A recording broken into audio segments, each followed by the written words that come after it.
Hello, my dear 10th class board aspirants. My name is Neha Sachdev and I wholeheartedly welcome you to Step Up Academy.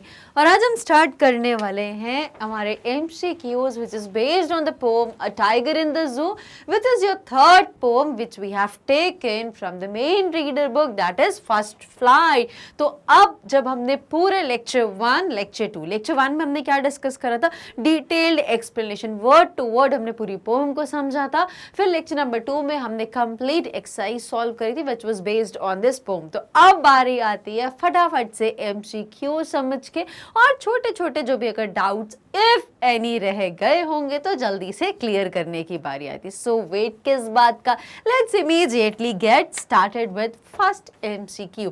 That is the poem draws a contrast between, ये poem है क्या थी, a tiger in the जू, और compare किया गया था with the tiger who is put behind the bars या who is in a concrete cell, जो केज में है. इन दोनों के बीच में कंट्रास्ट किया गया था कि वो कितना फ्री फील करता है और इस वाला टाइगर ये जो बिल्कुल बाउंडेड है ये कैसा फील करता है. So poem very precisely focus on a contrast between animals and human beings. No, tiger in a zoo, tiger in a forest. Tiger in a zoo और ह्यूमंस का, ह्यूमंस और टाइगर इन अ फॉरेस्ट नहीं.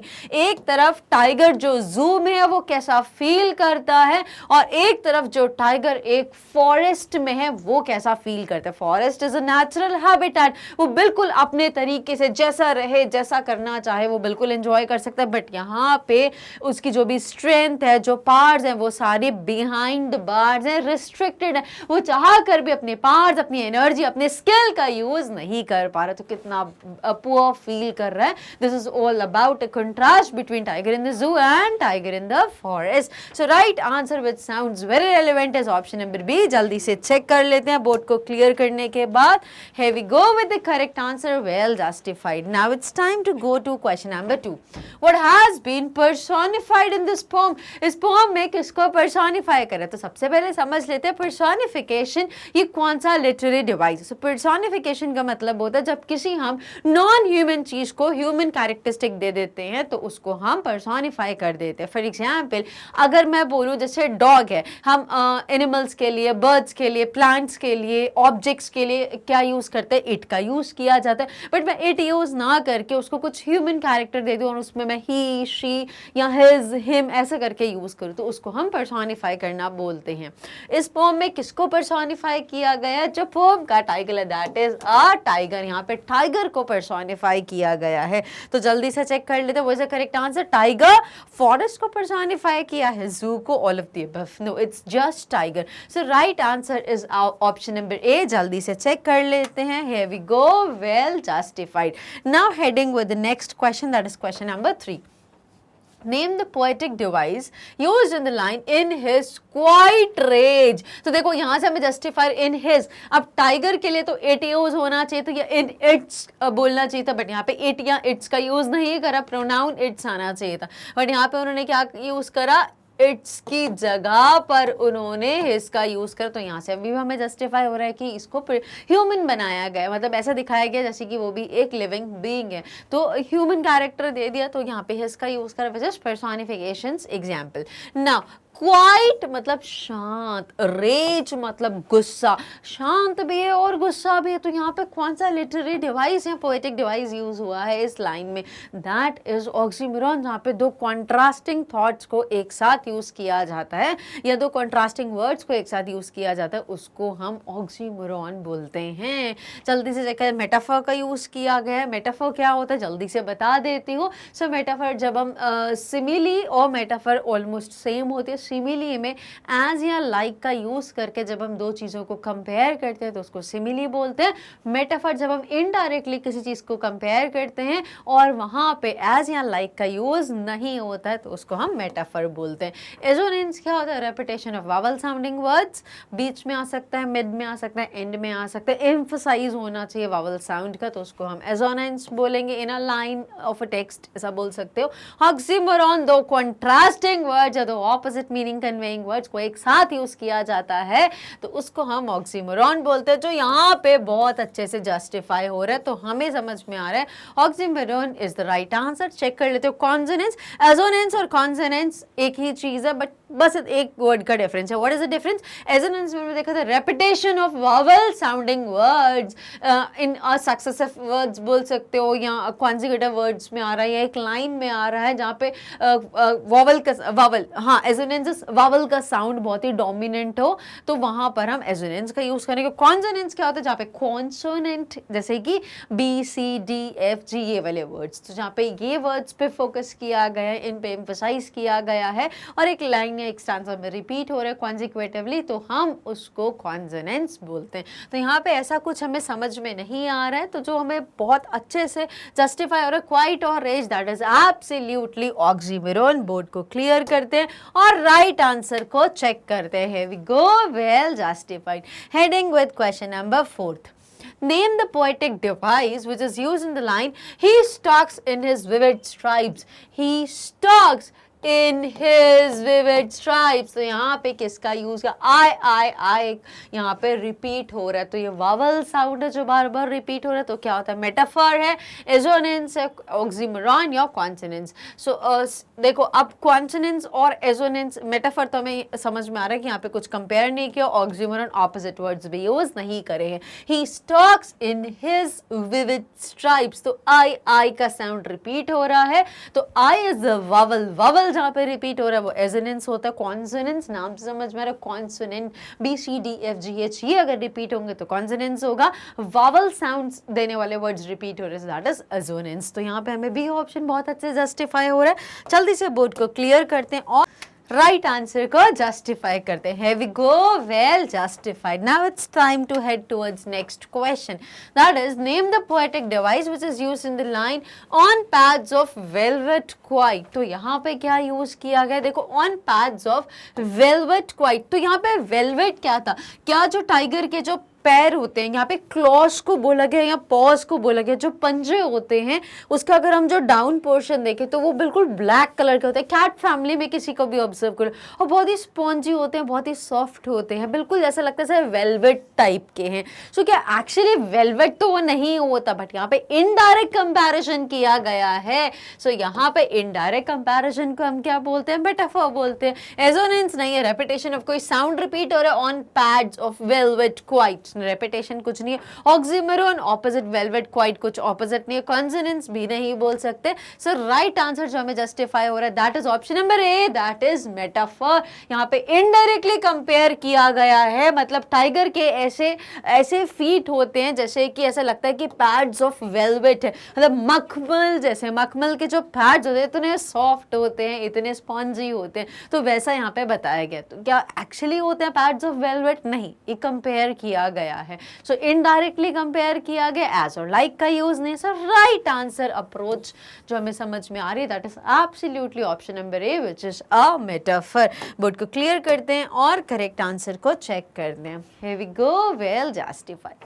Heading towards question number 6, name the poetic device which is used in the line baring his white fangs his claws. तो यहाँ पे क्या बोला गया है? क्या कर रहे हैं? Baring his white fangs his claws. तो यहाँ पे कुछ रिपीट हो रहा है, देखो एजोनेंस होगा या कॉन्सोनेंट, मेटाफर नहीं है, कुछ कंपेयर नहीं करा गया है। एंड अगेन ऑक्सीमोरॉन ने कंट्रास्टिंग वर्ड्स भी एक साथ यूज नहीं हुए, तो यहाँ पे क्या रिपीट हो रहा है? Baring his white fangs his claws, his fangs claws, और का साउंड रिपीट हो रहा है। तो यहाँ पे हमें समझ में आ रहा है एग्जैक्टली क्या कॉन्सोनेंस का वावल साउंड जो रिपीट हो रहा है।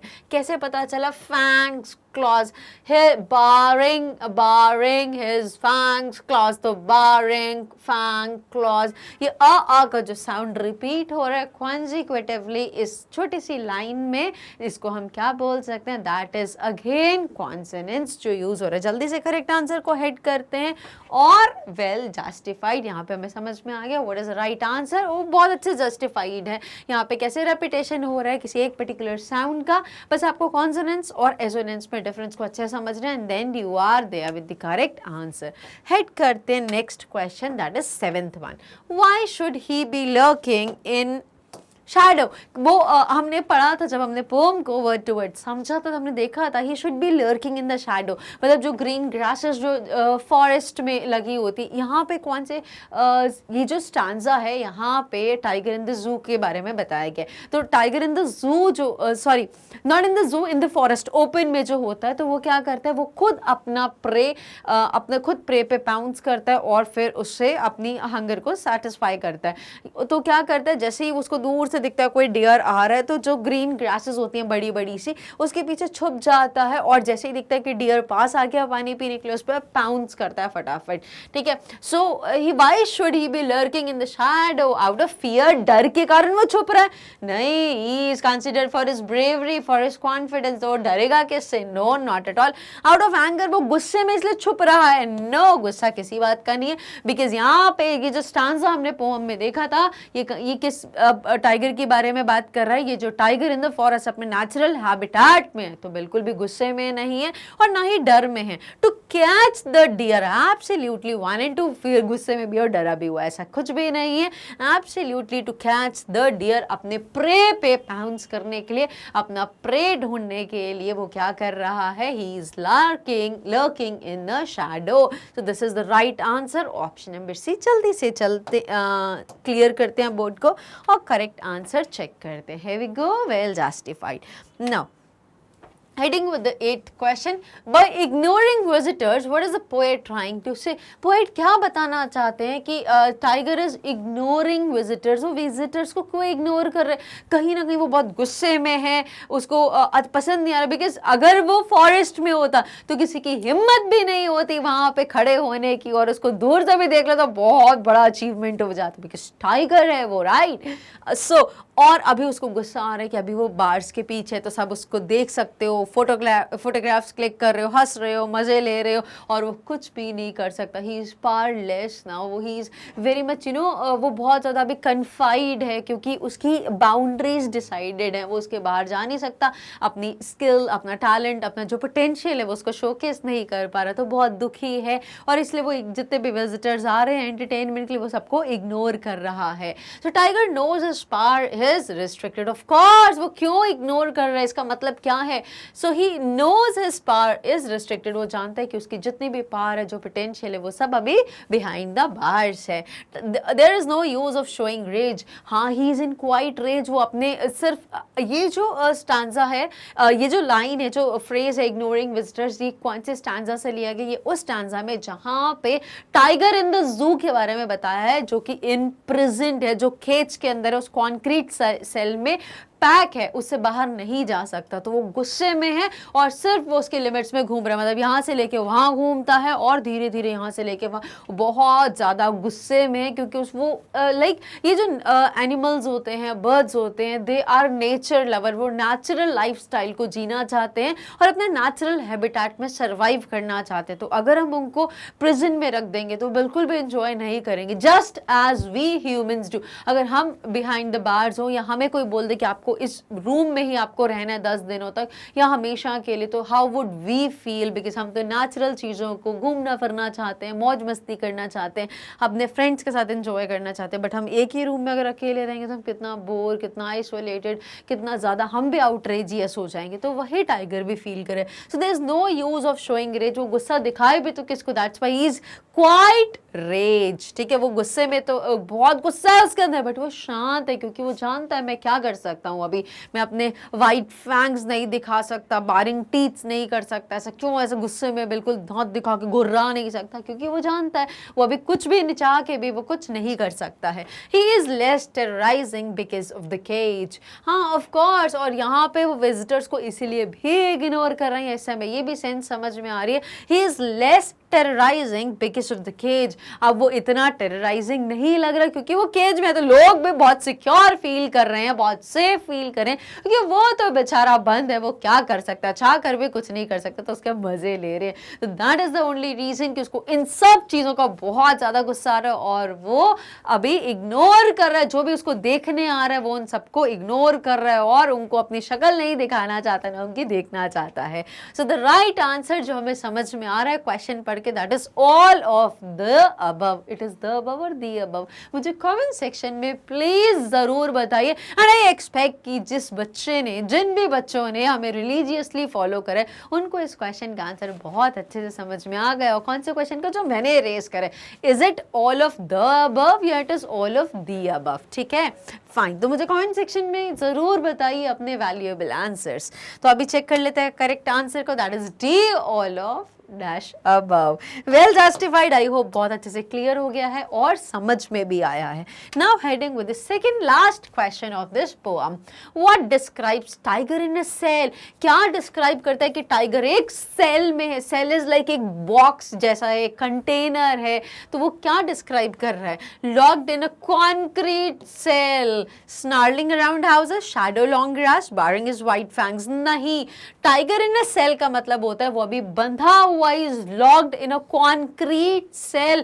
वो एक कॉन्क्रीट सेल में, मतलब जो रेत, गिट्टी, मिट्टी, सीमेंट से जो दीवार जैसे बनती है ना, तो वो जो कॉन्क्रीट सा सेल है, उस सेल में वो बंधा हुआ है। लाइक 3 साइड से वो सेल होगा और 1 साइड से वो बार्स होंगी, तो वहां पे वो बंधा हुआ है। He is in a cell, तो he is locked in a concrete cell. बहुत सिमिलर भी साउंड करो, पोएम पढ़ी होगी तो बहुत ही सिंपल सा क्वेश्चन है, आपको वैसे ही समझ में आ जाएगा। बट लेक्चर नंबर 1 को जरूर देखिए, बिकॉज तभी आपको प्रॉपरली और बहुत ही डिटेल्ड इंफॉर्मेशन समझ में आ पाएगी, क्यों, क्या, कैसे, राइट। जल्दी से चेक कर लेते हैं A to be the correct answer. Here we go, well justified. Heading with the last question of this poem, what described tiger in a jungle. तो क्या चीज ने डिस्क्राइब करा था tiger in a jungle. Locked in a concrete cell, his strength behind the bars. तो locked तो है ही नहीं, बिकॉज अभी वो जंगल में, अभी वो फ्री है अपने नेचुरल हैबिटेट में, अभी वो कहीं से कहीं भी घूम सकता है, कहीं छुप सकता है, अपना शिकार खुद ढूंढ सकता है। So is he locked in a concrete cell? नहीं, बिल्कुल भी नहीं। His strength behind the bars, अभी बार्स में कैसे, जब वो जंगल में है, जंगल में है मतलब वो बिल्कुल फ्री है। और जंगल इज लाइक, वो अभी कहां पर है, वो फॉरेस्ट में है, टाइगर इन अ फॉरेस्ट। और इसी का कंट्रास्ट किया टाइगर इन अ जंगल या tiger in a forest versus, या कंट्रास्ट किया गया टाइगर इन अ जू से। और जू में कहां पे, वो बिहाइंड द सेल है या इन द सेल है।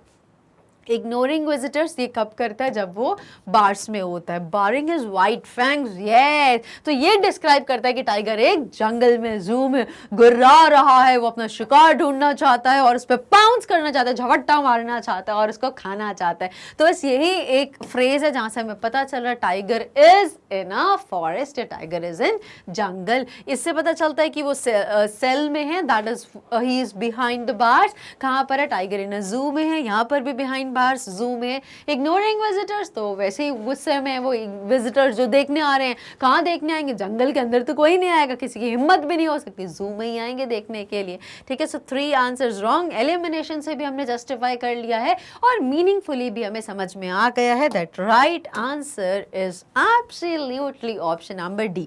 जल्दी से चेक करते हैं, here we go, well justified.